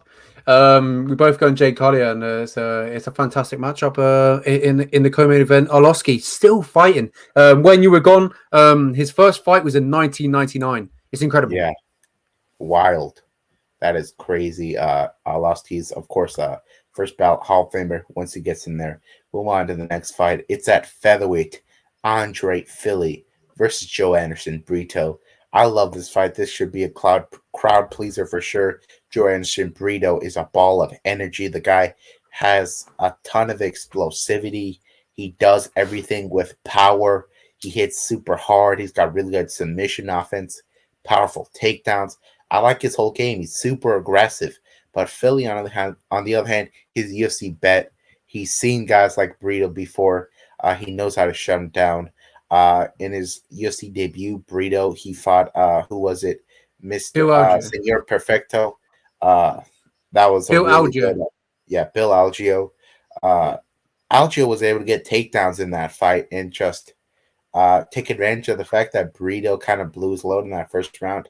I think Andre Philly, he'll have a tough first round. I think he probably gets tagged with a couple shots there, but I see Brito defending any takedowns that I see Philly defending any takedowns from Brito and avoiding the big shots later in the fight once the explosivity is kind of gone from Brito. So I see Philly getting a decision here after surviving the early storm. And I think he might be able to get some takedowns of his own. Of course, coming out of Team Alpha Male, he's got a really good defensive and offensive wrestling game. So I'm picking Philly here to win by decision. Yeah, I've got Philly as well. If you look at Philly's resume and the losses that he's had, if you're looking at Bryce Mitchell, Sadiq Youssef, Michael Johnson, Calvin Keogh, he's only lost to the best of the best. And other than that, he's beat his competition. I know his last fight against Daniel Pineda, ended in an eye poke. So unfortunate circumstances, but. Does Brito have the talent and have the skills to beat Philly? Yes, but I just think Philly's too experienced. He's been around, seen it all, and as you talked about, this is nothing new for Philly. He's fought newcomers inside the UFC. This is like normal for him now. So Brito, second fight in the UFC, first fight against Bill Algeo didn't go his way, but I think the second one they give him Andre Philly. They give him another tough matchup. And I think it's Andre Philly. I think he's going to get back into the win column on Saturday night. There's Andre Philly, fighting Team Alpha Male. Them guys over there, they know how to do it, know how to prepare for a fight correctly. And I think Andre Philly's going to get the job done, get his hand raised, and get him back in the win column. A finish, I'm not too sure on this one. I think it's going to go to the scorecards. Yeah, I agree with you there. We'll move on to the next fight. It's Jared Gordon versus Grant Dawson. This should be a very Woo-hoo. fun grappling fight. Both of these guys are historically grapplers. Jared Gordon, in his last fight, he really shut down Joe Solecki. Joe Solecki was a big favorite, and I didn't understand it. I picked Jared Gordon. I thought he would be able to out wrestle him and defend the submissions. That's what he did. Gordon is a grinder out there. He's got really good ground and pound, and he does not tire out. But his durability is not that great, but it will not get challenged by Grant Dawson. Grant Dawson, of course, not much of a striker, but he does have the striking edge in this fight. I will say that Grant Dawson, he used to train at Glory MMA with James Krause, but he just needed new looks, so he went down to American Top Team with his girlfriend who fights as well, and now he's consistently training there, and it appears that he's getting really good work in there. So I think we'll see an even more improved Grant Dawson in this fight. And as I said, not only does he have a striking advantage, he is the better grappler here. In his last fight, he fought who was it? I can't remember. Ricky Glenn. Yeah, Rick Glenn. He fought Rick Glenn, and he dominated the first 2 rounds. He got like over 3.5 minutes of control time in each round. But come that third round, the tables got turned on him once he got tired. But quite honestly, I don't think even if we see a gassed out Grant Dawson in the third round, I don't see him getting finished. So I think Grant Dawson banks the first round quite easily. I think he'll be the first one to shoot, and I think he'll stay on top and come that third round. The second round, I think he finds himself getting a rear naked choke. I just think he can. I really think he can submit Jared Gordon here. I don't think Jared Gordon has fought a grappler this good since Charles Oliveira, which of course we never saw any grappling there, but I think Grant Dawson get himself a submission here. The only guy he's really been challenged by as of late was Rick Glenn. I think Gordon might not be as good as Rick Glenn. Yeah, I've got to agree with you. I like Grant Dawson in this fight. And if you talk about, you were talking about Jared Gordon. If you look at his losses, he's lost to Jeff Lentz, Diego Freire, Joaquin Silva, and then obviously, as you talked about, Charles Oliveira. And all of them come by similar finish. They all he got knocked out in every single one of them. And do I see Grant Dawson having that sort of power, being able to knock him out one punch? I haven't seen it, so probably not. The only time I've seen him knock someone out is Leonardo Santos when he had them nasty hammer fists. Yeah, that was gnarly. But yeah, it was fantastic. This is a fantastic fight. I enjoy it. This is a good matchup. If I'm correct in saying, Jared Gordon stepped up from featherweight. So he did fight 145 pounds if I'm correct. Yeah, he's fought at both. He's flip-flopped divisions. So and now he's because he fought Chris Fishgold at 145 pounds. Danny Chavez, I believe, at 145 pounds. Yeah, he did. No, that was the catch weight, 150. Then he went up to Joe Solecki. There we go. And now he's Grant Dawson, and I believe he's going to lose against Grant Dawson. And I think Grant Dawson, as you talked about, the better striker, the better grappler. I think Grant Dawson could submit Jared Gordon, and I think that's going to be impressive. And yeah, I actually didn't know that about the move to ATT, and I think that's just going to improve him even more. I think Glory MMA, James Krause is a fantastic coach. But yeah, maybe going over to ATT, getting different looks. I mean, we know how big ATT is. You're definitely going to get better looks over there. Some fighters, some incredible fighters over there. But yeah, a fantastic move for Grant Dawson, and I believe he's going to get the win. And then pretty much in his last fight, he got the draw against Rick Glenn, and I believe he's going to, get in that win column once again with a submission win over Jared Gordon. Yeah, we'll move on to the next fight. Darren Elkins versus Tristan Connolly. This is another fight between grapplers. Darren Elkins, of course, has that Homer Simpson type style. Well, he'll just take all the punishment early, and eventually he'll just find that finish. Of course, Mirsad Bektic being the most famous example. The guy can take all the punishment in the world, but these days it just doesn't appear to be that way. He fought Cub Swanson, and he got destroyed in that fight.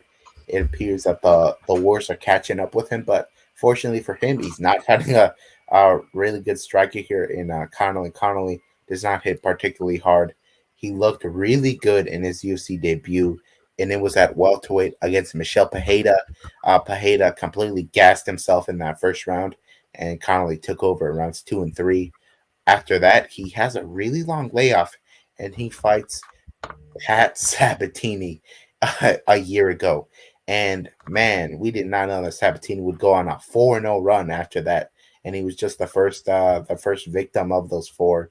He gets dominated, his back taken, just truly dominating that fight. And Sabatini, Connolly dropped 2 weight classes there, so and he had a long layoff. So I'll give him a pass on that. But now he's taking another year layoff, so I don't like him having layoffs this long. Elkins, on the other hand, he just fought in December.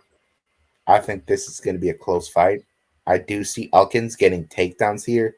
He's in the top 5 for most takedowns landed in featherweight history. You're going to see this guy shooting pretty much every fight, and I don't think he wants to take a lot more damage these days. So I think Elkins gets a lot of control time with takedowns. It's all about, can Connolly submit him. So it's a tough proposition. It really is, but Elkins has obviously gotten the more high quality wins in his day. Of course, submitted Michael Johnson back in the day. Knocked out Bektic. I really think that Elkins is gonna get a close split decision in this fight. I got no confidence in this one, but Elkins is the naturally better wrestler. Yeah, 100%. I've got to agree. Yeah, we saw Tristan Connolly obviously have success against Michel Pereira in his UFC debut. But Michel Pereira gassed himself out doing the flips and the cartwheels, and then he took advantage of it and took him down, wrestled him.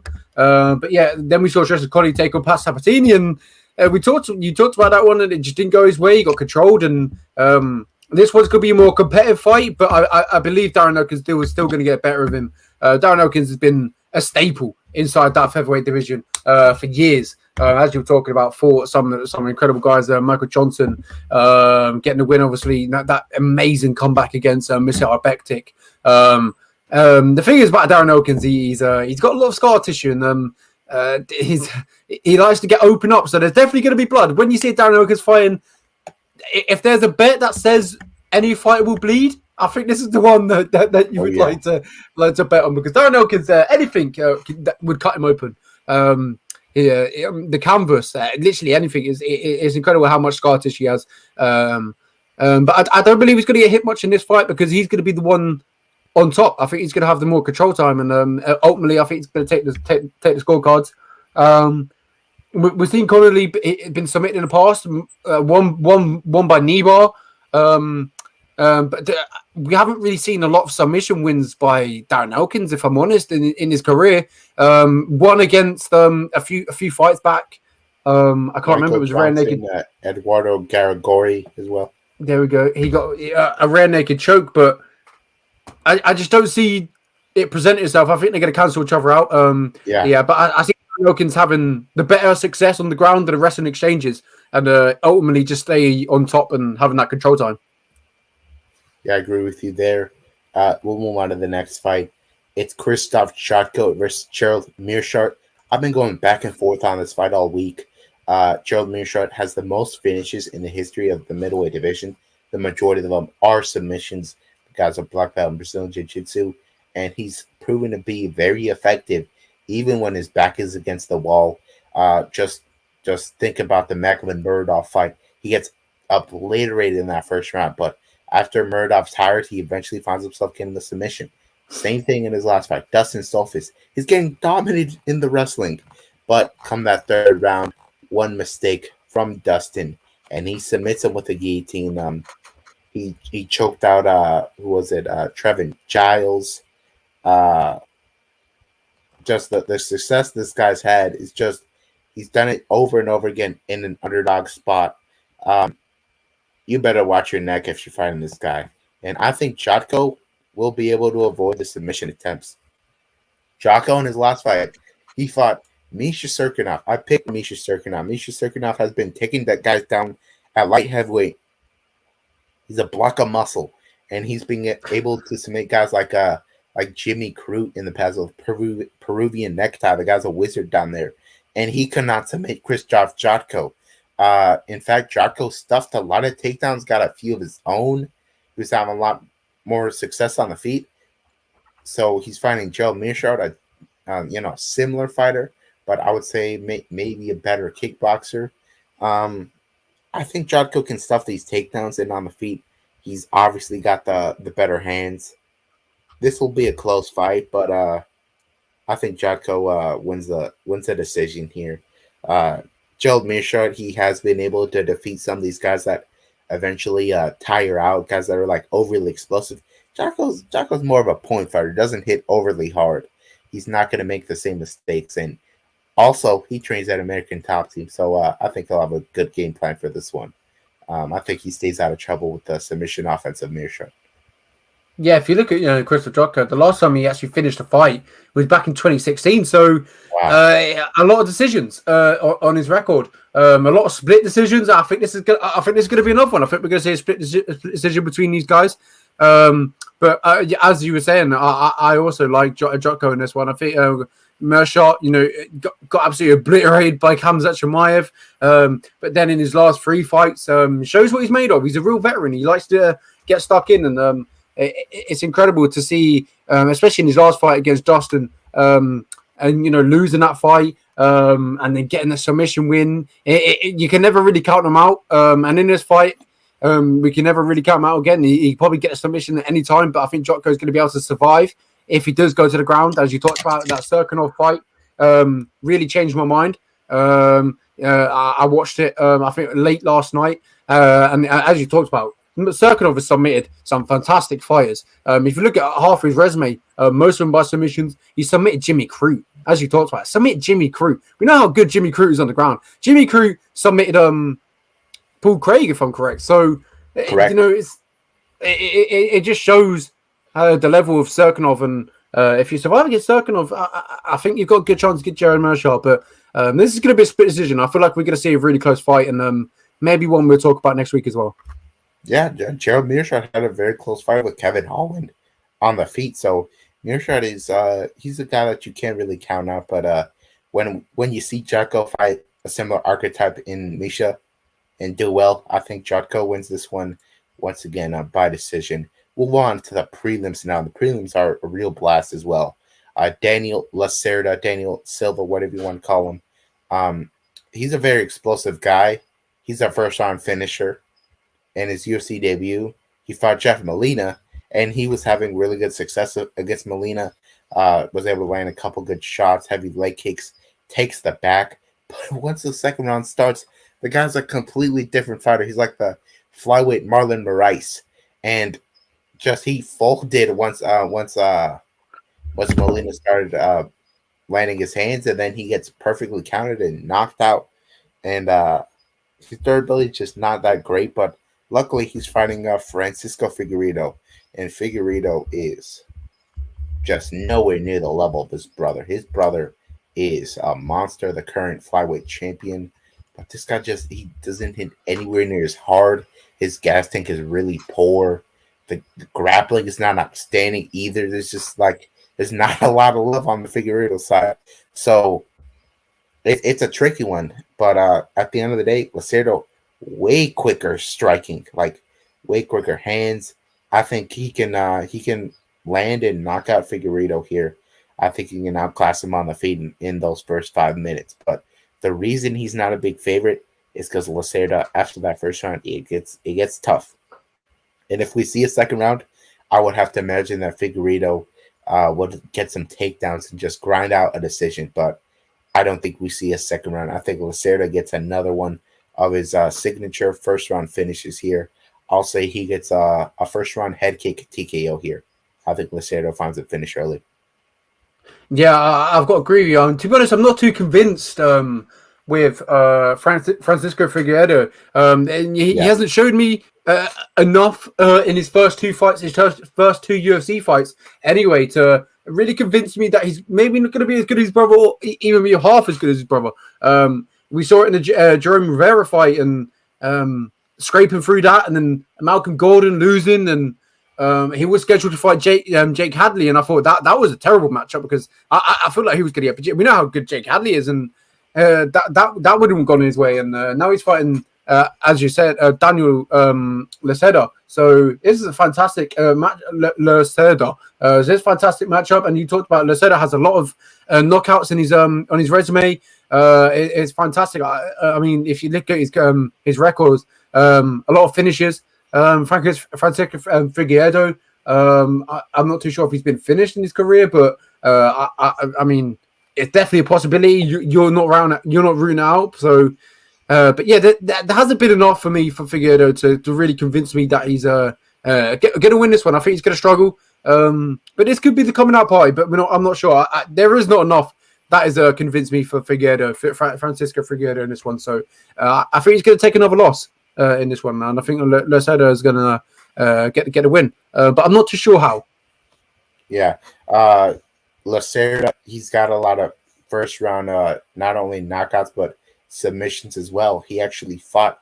No, I'm talking about Figueiredo now. Figueiredo, he actually fought John Lineker, and it's listed as a loss on Tapology, but it does not state if he was finished. I would have to imagine that Lineker might have finished him in that fight, but nonetheless, Laceda, very powerful striker. I think he can find a finish either by knockout or submission in the first round. I'm not a believer in Figueiredo. I don't think he's on the roster because of his brother. 100%. And talking about roster, someone who's made his way back to the roster,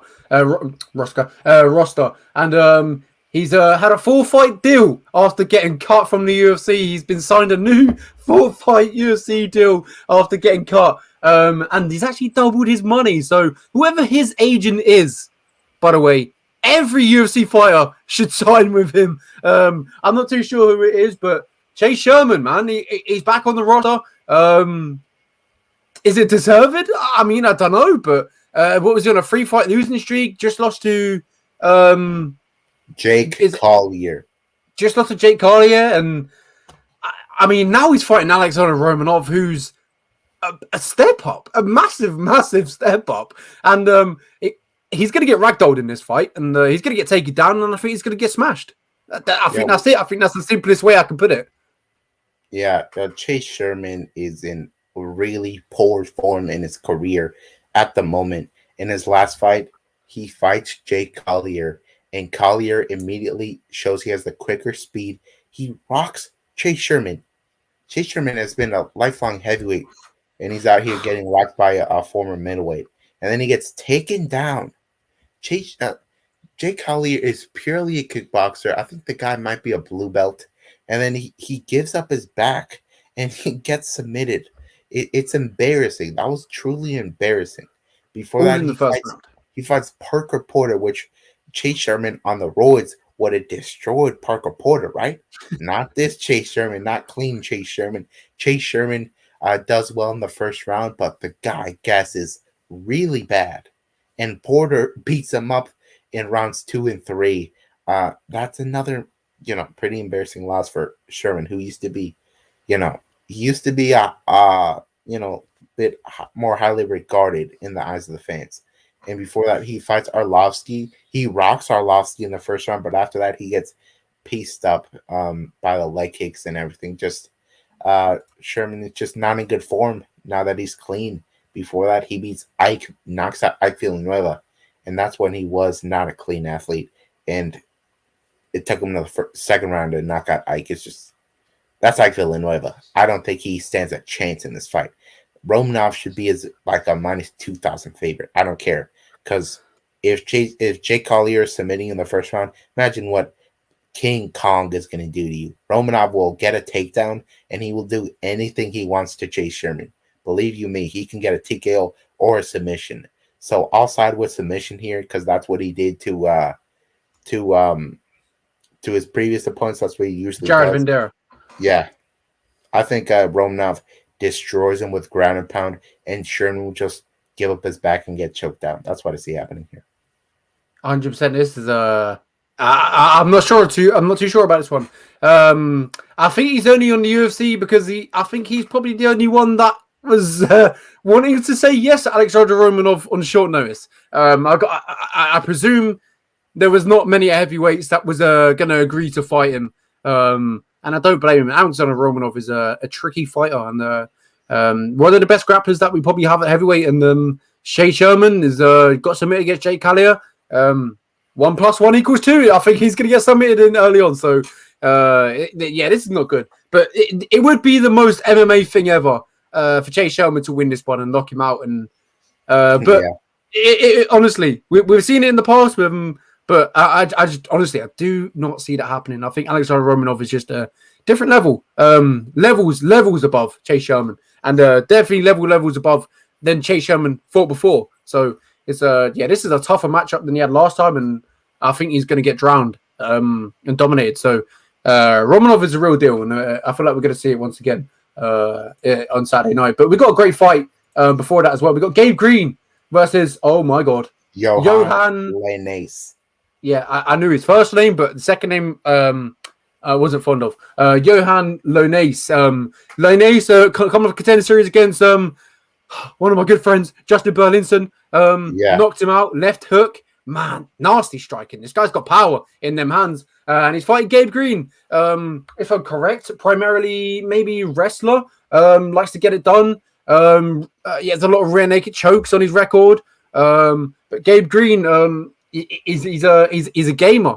We saw it against Daniel Rodriguez. Came in a short notice, I believe, if I'm correct, and then put on a decent performance. And then against Philip Rowe, I believe the striking might have won him that one in the Philip Rowe one. Yeah. So, but he likes to mix it up. But I do believe the smart decision for Gabe Green would probably go to the ground. I think Johan Lainez is a dangerous man when it comes to striking, and I think he's going to land early. I think Johan's going to land early, and I think he might even put the lights out of Gabe Green. I'm really fond of Johan. I was watching this fight really closely with him versus Justin Burlinson, and I can't lie, my heart sunk because I like Justin, and it just impressed me because I think Justin Burlinson is a fantastic fighter, and he starched him. So credit to him. I think is another Canadian prospect we have outside the UFC. And I think we're going to add another. He's going to add another name to his record. I mean, it's a fantastic fight. Gabe Green came in the short notice as I talked about against Daniel Rodriguez, and then his last one beat Philip Rowe. His striking looked good. He's got a lot of submissions on his record. Good at wrestling. He's really good at mixing it up. But if I was Gabe Green, I probably my game plan would probably look to take it down. Take Johan down. I'd like to see how he gets tested on the the grappling. See what happens there. Undefeated as well. So another undefeated. If you look at his record, a lot of them he's finished them. He's got a knee on there. Body punches. This guy can really mix up, and I'm really looking forward to see how Johan gets on. It'd be interesting to see what Oscar says, but I feel like it might be something similar. Yeah, I'm a huge fan of Gabe Green. Gabe Green, in his last fight, he fought Phil Rowe, and he decimated Phil Rowe with leg kicks. Phil Rowe, of course, a very tall guy, so why not chop down the tree? And he also had a lot of grappling success. Gabe Green actually coaches children in jiu-jitsu. So Gabe Green, of course, well-versed in all areas of the game. Good boxing as well. In his UFC debut, he fights D-Rod, Daniel Rodriguez, who's was ranked number 15 and gives him one hell of a fight. He loses 30-27, but he lands over 100 significant strikes. So not only does he have a good gas tank, but really high output. And Johan Lainez, he will be the cleaner striker. Not as much power, of course, but I think he'll be busier, and I think he gets himself some takedowns here and will attack the lead leg of Johan Lainez when they're standing. I think Lainez is just a brawler, man. I don't think he fights with a lot of technique. He'll take one and give one. I think that's not a good game plan against Green. I think Green gets a takedown and gets a second round submission here. I think Green is way ahead of Lainez on the ground, which I'm not even sure Lainez is UFC caliber. If you're fighting the UFC, you gotta have more than just brawling. It's not it's not a style that'll last too long. I think Gabe Green is a much more evolved fighter and a much smarter fighter. So I think Gabe Green, he could win a decision with his striking, but I think he will win via submission here. A good a recap of that fight. I think it's a good fight, as you talk about. Gabe Green cut a short notice against Daniel Rodriguez and put on a hell of a fight. But this is probably going to be the told you so of the fight, Oscar. I'm going to tell you next week that you were wrong. Oh, you're taking Johan? You're taking Johan? I'm taking Johan. Yeah, I picked Johan. Wow, I think Gabe Green should be a way bigger favorite, quite honestly. So that'll be very interesting. I think Johan will take his first loss. Moving on, we have two fighters having their second fight in the UFC. Natan Levy versus Mike Breeden. Natan Levy is a 2-1 favorite in this fight, and he was a favorite also when he fought Rafa Garcia. Rafa Garcia, of course, looking much better these days, but in that fight, a lot of people were doubting him. Natan Levy's got really good submissions. He trains out of Syndicate MMA, but above all, his karate style is what stands out. He's got super powerful kicks, and he loves to attack the body with those kicks. And against Mike Breeden, Breeden is a glory MMA guy.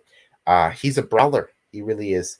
And his grappling offense is just not high level quite exactly. He is a brown belt, but I don't think he gives Levy a ton of problems here. He could get a takedown, but I think Levy will get back up, and I think Levy does a lot more damage on the feet. I don't think he's going to go right into boxing rage with Breeden. I think he stands at distance, lands heavy body kicks, and gets himself a decision with those more impactful strikes. Yeah, 100%. I do agree with you on this one. I think Natan Levy is a fantastic striker. As you talked about, karate background. Likes to stay at distance with them kicks, hard, powerful kicks. I think he's going to chop it down. And Brennan, in his debut, got knocked out against Alexander Hernandez. Do I see Natan Levy having that sort of, the one-punch power? And no, he's more of a, combination stay at range and picking him apart. And that's what I think Natan Levy's going to do. I think he's going to pick him apart. And I think he's going to go to the scorecards, maybe 30-27.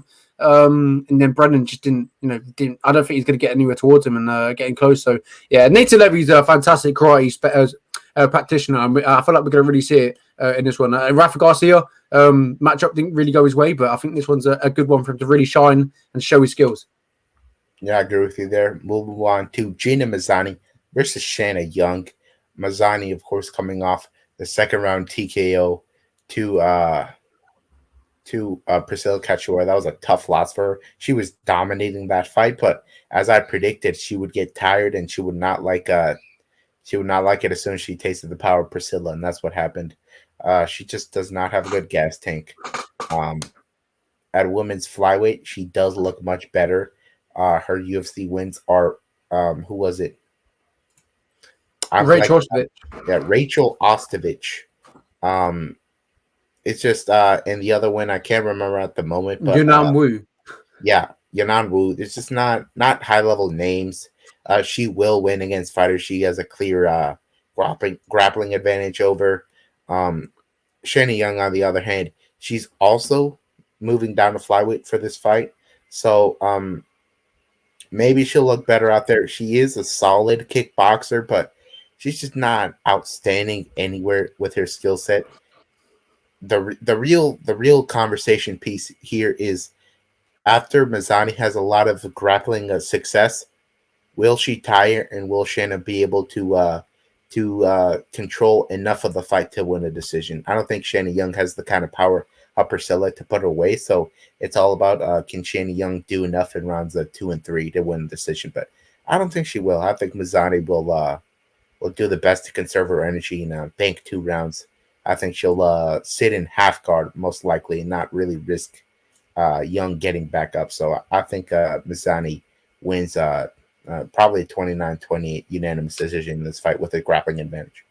Yep, I got to agree with you. Not too much really to say about this fight. The second fight of the evening at flyweight, Gina Mazzani trading losses, wins and losses.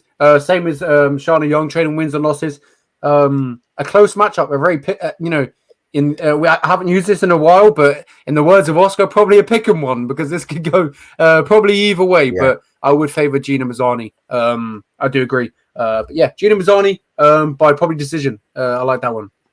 Yeah. The opening fight of the card is Tatsuya Taira versus Carlos Candelario. I'm a big fan of this fight on paper. Tatsuro Taira is 10-0. He also had 9 amateur fights, and he won all of them.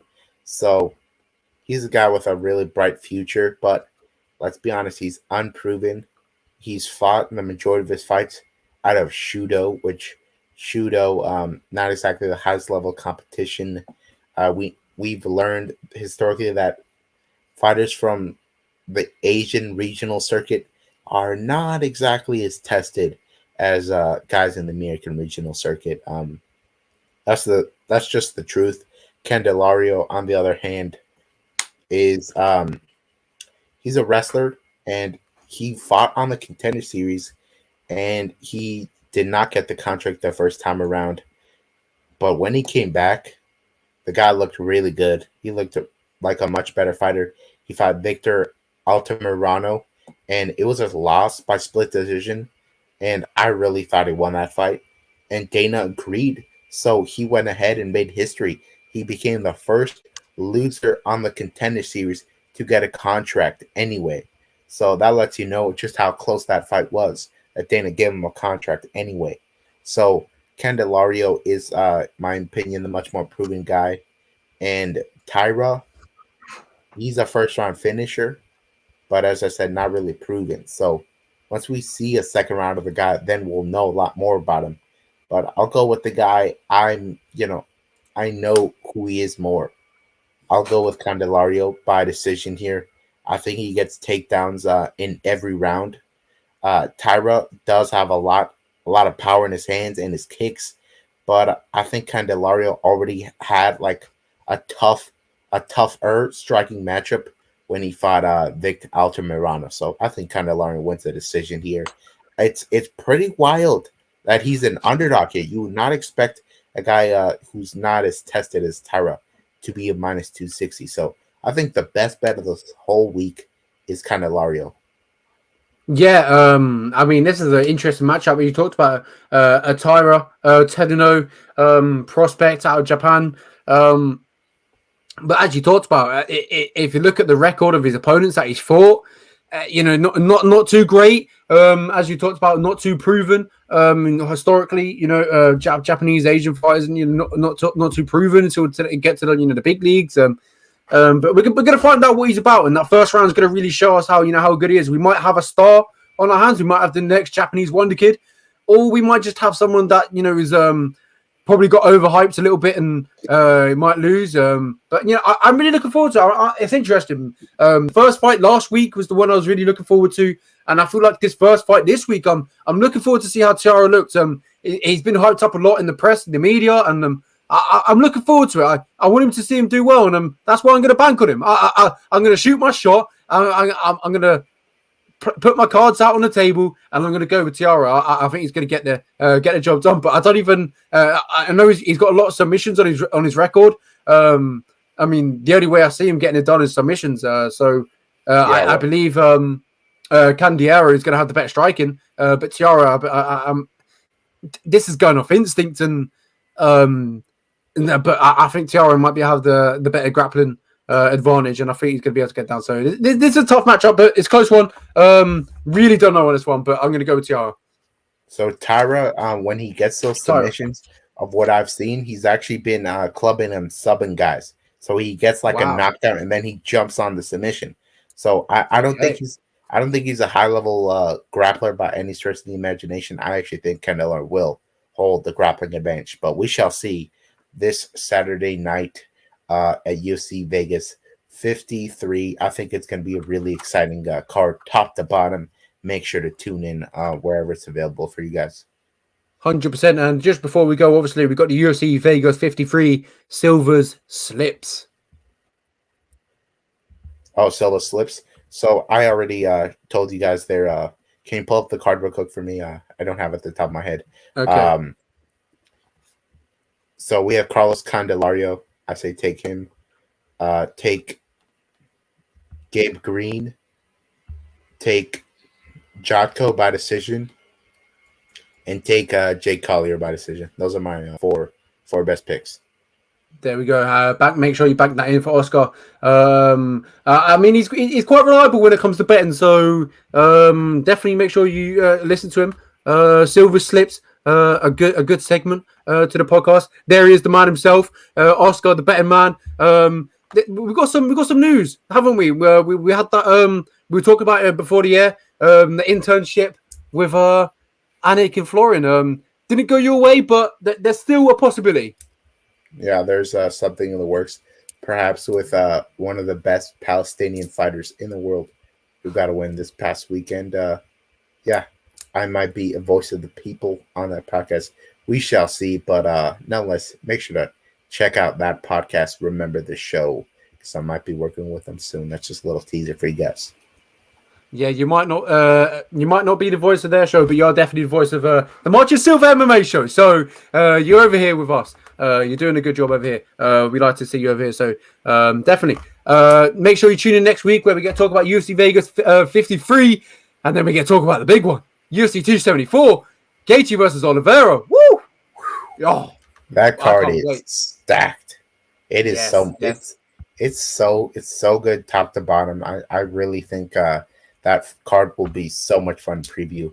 But that about wraps it up for this show. We covered several events, and we'll have more to cover next week. So I'd say just enjoy this weekend's fights.